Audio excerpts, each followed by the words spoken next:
नमस्कार मित्रांनो, तुम्हाला माहित आहे का जवळपास 80% पेक्षा जास्त लोकांना दर महिन्याला कमी अधिक प्रमाणामध्ये स्ट्रेस येतोच. स्ट्रेस किंवा ताण ही अशी एक महामारी आहे जी आपल्या जीवनामध्ये हळूहळू शिरते. परंतु तुम्ही कसे ओळखाल की तुम्हाला ताण येतोय किंवा स्ट्रेस येतोय?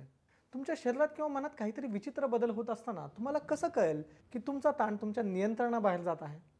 चला तर आज आपण काही महत्त्वाचे संकेत पाहूयात, ज्यामुळे तुम्ही तुमचा ताण ओळखू शकाल आणि त्यावरती नियंत्रण सुद्धा मिळवू शकाल. सर्वात पहिलं आणि महत्त्वाचं सामान्य चिन्ह म्हणजे दीर्घकालीन थकवा. जेव्हा तुमचा ताण जास्त असतो तेव्हा तुमचं शरीर फाईट, फ्लाईट किंवा फ्रीज या स्थितीमध्ये असतं. असं समजा की तुमच्या कारचं इंजिन सतत चालू आहे, पण ते थांबतच नाही. काय बरं होईल त्या कारचं? लाँग टर्म स्ट्रेसमुळे त्या शरीरामध्ये कोर्टिसोल निर्माण होतं, ज्यामुळे तुमचं शरीर सतत अलर्ट राहून एनर्जी कमी होऊ लागते. त्यामुळे असं होतं की तुम्हाला झोपेची आवश्यकता असतानाही झोप येत नाही, पण तुम्हाला थकवा मात्र जाणवतो. यावरती एक सोपा उपाय म्हणजे ध्यानाचा किंवा मेडिटेशनचा सराव, जो कोर्टिसोलची पातळी तुमची 20% कमी करतो. दुसरं चिन्ह म्हणजे वारंवार डोकेदुखी. स्ट्रेसमुळे आपल्या मेंदूमध्ये काही केमिकल्स तयार होतात, जे ताण आणतात. त्यामुळे डोकेदुखी किंवा मायग्रेन होऊ शकतं. अमेरिकन हेडेक सोसायटीच्या मते 80% लोकांची डोकेदुखी ही त्यांच्या स्ट्रेसशी संदर्भात असते. त्यामुळे मानेतील आणि टाळूतील स्नायू ताणले जाऊ शकतात. यामुळेच डोकेदुखी होते.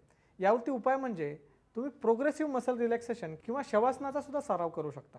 या स्ट्रेसमुळे तुमच्या डायजेस्टिव्ह सिस्टीमवरती सुद्धा परिणाम होऊ शकतो. पचन समस्या जसं की ॲसिडिटी, पोट फुगणे, पोटदुखी, बद्धकोष्ठता किंवा अतिसार हे सगळे स्ट्रेसमुळे होऊ शकतात. हार्वर्ड हेल्थ पब्लिशिंगच्या मते ताणामुळे तुमच्या आतड्यातील सूक्ष्मजीवांचे संतुलन बिघडू शकते. जेवणाच्या आधी खोल तुम्ही श्वासोश्वास करणे हे तुमच्या पचनसंस्थेसाठी खूप फायदेशीर ठरू शकते. आता पाहूयात सगळ्यात महत्त्वाचं एक चिन्ह, ते म्हणजे स्लीप डिसऑर्डर किंवा झोप नीट न येणे. जर तुमचं शरीर थकलं असेल तरी ताणामुळे तुमचं मन शांत होत नाही आणि मग तुम्ही झोपू शकत नाही. अस्वस्थ झोप किंवा झोपण्यामध्ये अडचणी यामुळे दुसऱ्या दिवशी तुम्हाला थकवा जाणवतो.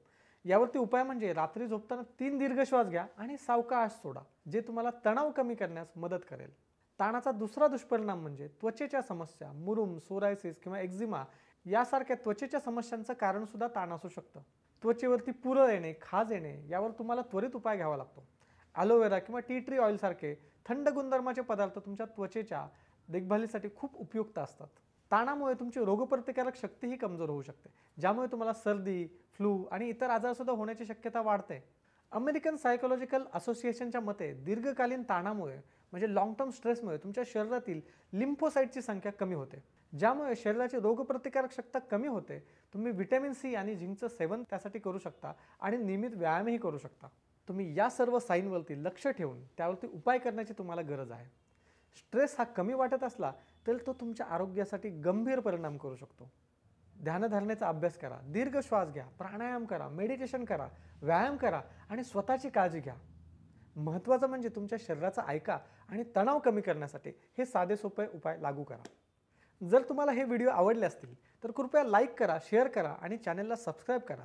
तुमच्या तणावमुक्त जीवनासाठी हे उपाय नक्कीच उपयुक्त ठरतील. धन्यवाद.